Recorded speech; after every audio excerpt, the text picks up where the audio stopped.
when I write a record, I mean, sometimes it's my perspective, and sometimes it's not always the truth. You know, sometimes it's my observing things, you know, and it's my take on what's going on, which, you know, it's my truth, but it might not be the truth, you know. And when I was making this record, I really I wanted to be better in every way. I wanted the guitar playing to be better. I wanted the singing to be better, and I wanted the lyrics to be better. So I spent a lot of time and a lot of hard work, you know, working on those kind of things, like simple things like lyrics, like you very rarely, and I'm talking, you know, I don't know how many solo records I have out there, but you never find me say, I love you, or come back to me, baby. You know, a lot of this generic stuff, I don't do that stuff. You know, I always try to find a different way of almost saying the same thing. You know, like I work hard at that. You know, it's I know there has been some, you know, like reviews out there and people talking about, you know, like even Slash said it. People asked him, "What's Monkey Chow about?" And Slash goes, "I have no idea. You have to ask Gilby." And I like that. I like that. You know, on the first record, Pawn Shop Guitars, I didn't put the lyrics on the record. And I do that on purpose because I think I want people to have their own interpretation of it. I want them to listen to it, and, you know, if they're wrong, they're wrong. It's all right. You know, it's okay. But, you know, just think differently. Don't just go in and know everything. We don't have to tell everybody everything. So gospel truth is me just kind of getting back to the truth. Look, this is it. This is real. It's my truth. But this is real, and this is it right now. And that's what the gospel truth is all about. Right on. I love it. I love that so much. And since you brought up Monkey Chow, another fan comment, this is from Mackin26 from Ireland via Twitter.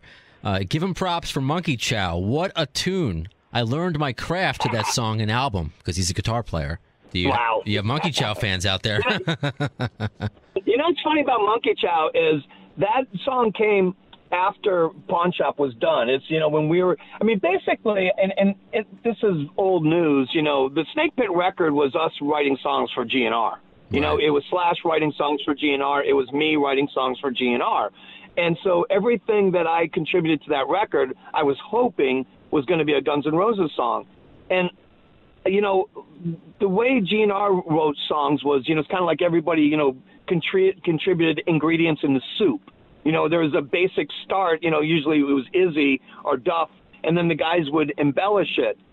But I've always been a guy that when I write a song, I write a song. You know, it's like, you know, here's the drum part, here's the guitar part, here's the lyrics, you know, they're kind of done. And so when I contributed, you know, like I said, it's also old news that all the Pawn Shop songs were given to the Guns guys, you know, as before I made the record. Hey, is this anything you'd consider for the next Guns record? And they passed. They said, nope, we're going to start fresh. So when we did start fresh, like I said, Pawn Shop was done. Monkey Chow was one of those first songs that I gave to them, you know, and Slash liked it, you know, like he liked it. He loved the riff and everything and stuff. But, you know, I got the word, you know, from Axl that he didn't like it. Okay, fair. So that was me trying to contribute, you know, to GNR. I gotcha. All the other stuff on Pawn Shop, even though I contributed it to the band, I didn't write it for the band. You know, like I just wrote the songs and said, hey, these are my current songs.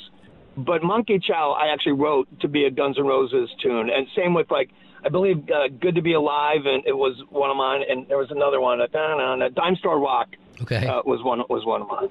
I always find that interesting when a song is written in a certain time period, and it can go perhaps between artists, and it's just, you know, it's kind of, I don't know, watching like a child grow, or maybe you don't even know about that child until it comes out and you have to read about the history of how the origin of this song. So with that thought being said, this is another question. This is from Ken from Long Island. He writes, supposedly, This I Love off Chinese Democracy was something Axl was working on in 1994. Wonder if Gilby was familiar with it or any other songs that would end up on Chinese. No, you know what? Maybe it's possible, but I don't remember. Okay. I mean, I've only heard Chinese Democracy one time, so I'm not a good person to Do you mind? Tell you what was there and what wasn't there. I gotcha. Do you mind if I ask your opinion of it? Yeah, it's really simple. It's just, look, I mean, we all listen to records and we go, hey, I like that record, I don't like that record. It just, when I heard it, I go, oh, yeah, it's good. it's not something that would be in my rotation. I mean, I still play, you shook me all night long every day. It's just not my thing. That's all, plain and simple. Right on, right on. This is a fun, I guess, story. Maybe you can elaborate on it. This is from my buddy, he used to work in Nikki Sixx's show, and he's like, it's so funny. He works for iHeart, but out in Los Angeles, so I never see him. I don't know him, and he just happened to find my podcast one day. We've become, we're coworkers now. We're friends. So this is from Mike. He says, fun fact, I was actually at Gilby's first show, December 5th, 1991, at the Worcester Centrum. He told me and right on. Yeah, so he said because he worked in radio. He told me and the others at that lunch, because I guess this was with his old boss at Universal Music. So for some context, during that first show, during a solo, Slash's, you ducked backstage and puked. Axl came back, saw him. That's not true. Okay, so I don't know why this guy is telling me a story that didn't happen, because he's like, Axl came back, saw him puking, and are you okay? So that did not happen.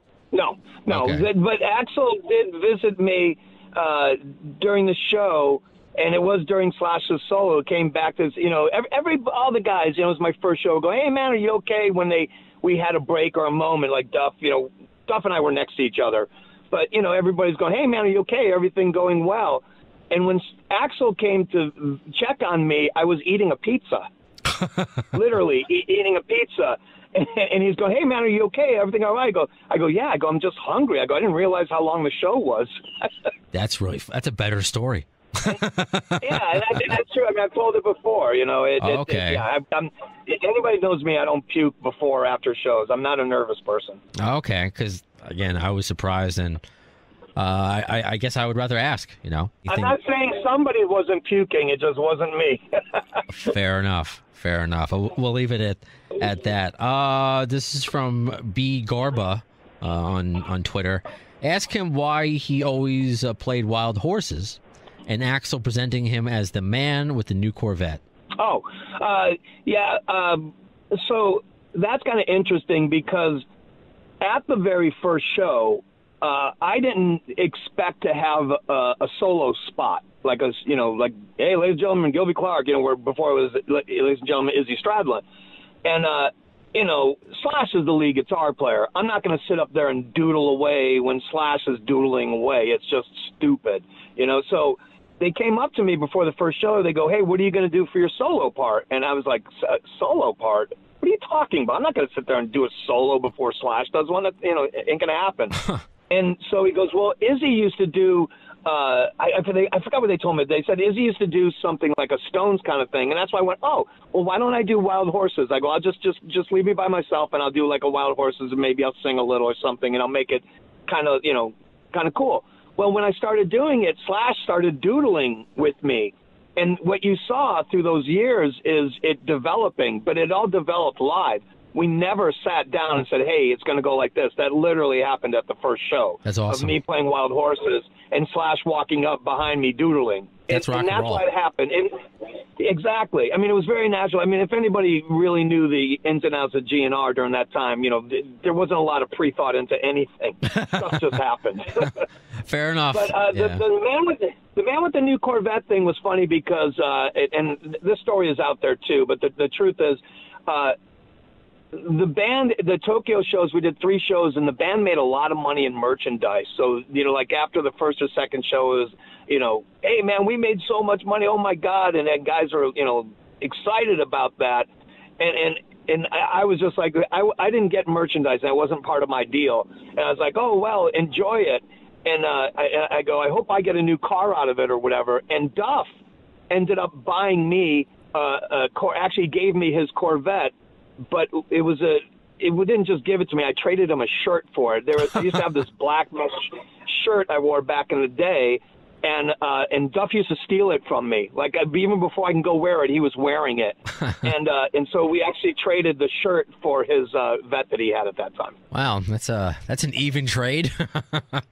Yeah, I know. I thought I got a good deal. Yeah, a fantasy sports commissioner would not allow that trade, but yeah, good for you.